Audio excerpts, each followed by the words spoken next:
reading does something that most people don't always notice at first. It doesn't change how you understand yourself, it changes how you understand other people. Which sounds obvious. It isn't, because most people think of reading as a solitary activity, something internal, private, almost self contained. You sit, you read. Nothing else is happening. But something is happening, and it's slightly unusual. Because while you're reading fiction or narrative, non-fiction, or even certain kinds of essays, you're doing something you almost never do in real life with this level of intensity. You are living inside someone else's mind, fully. Not observing them from the outside, not analyzing them, not interpreting their behavior, experiencing their internal logic from within it. And that matters more than it sounds like it should. Because in real life, we rarely get access to other people's internal reasoning.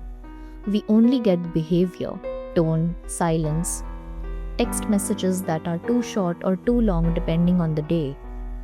We fill in the gaps constantly, and usually not very accurately.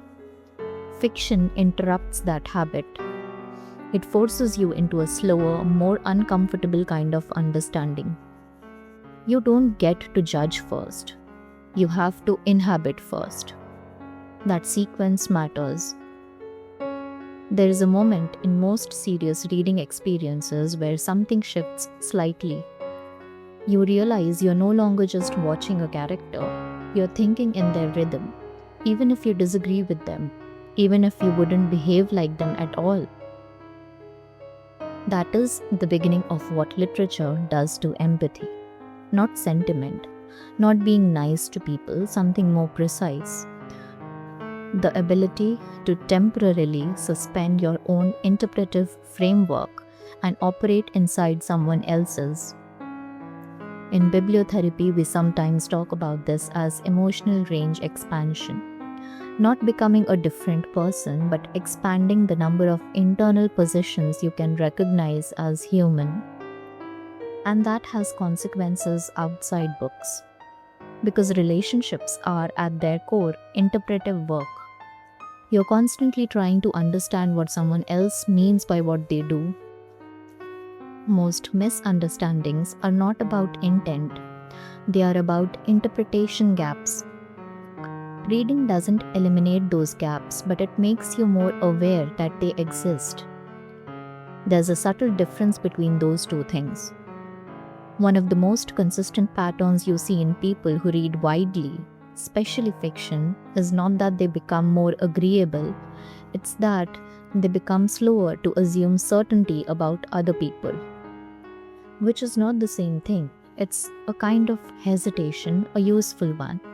A pause before interpretation hardens into judgment. I think this is why literature has always been slightly uncomfortable for systems that prefer clarity and categories. Because it teaches ambiguity without making it feel like failure. It teaches that people can be internally coherent and externally confusing at the same time, which is most people, honestly. There's a line from Middlemarch by George Eliot that keeps coming back to me. She writes, "Every limit is a beginning as well as an ending." It's not a quote about relationships directly, but it applies. Because most relationships fail at the point where one person's internal world is reduced too quickly into a simple explanation. Lazy interpretation. They're like this, they always do that. That's just who they are. Books make that harder to sustain. Not impossible, just harder, because it keeps showing you internal contradiction as normal. A character can be kind in one scene and cruel in another without becoming a type. They can contradict themselves without becoming unrealistic. And over time, that changes something in how you read real people. You start to expect complexity rather than consistency, which is closer to how people actually function. This is one of the quieter benefits of reading. It's not dramatic, it doesn't feel like emotional transformation, it feels more like adjustment, slightly better interpretation, slightly more patience, slightly fewer assumptions made too quickly. And sometimes that is the difference between a relationship escalating unnecessarily and a conversation actually going somewhere useful. Of course, reading doesn't automatically make someone empathetic. Plenty of people read and still misunderstand others constantly. But when reading is reflective, when it's slow, when it involves attention to internal states rather than just plot, it does create a kind of mental rehearsal space for empathy. You practice holding multiple perspectives without collapsing them into one. You practice not rushing to resolve people too quickly, and that practice carries over, not perfectly but noticeably. So when I talk about bibliotherapy and relationships, I'm not talking about reading as moral improvement.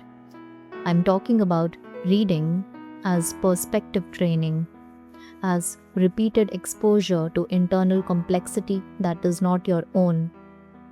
And over time, that exposure changes the speed at which you interpret people, not your conclusions, your speed.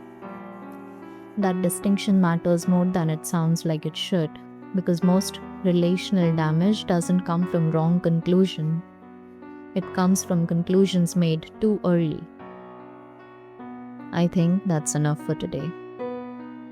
We'll talk more about identity tomorrow. I hope you come back.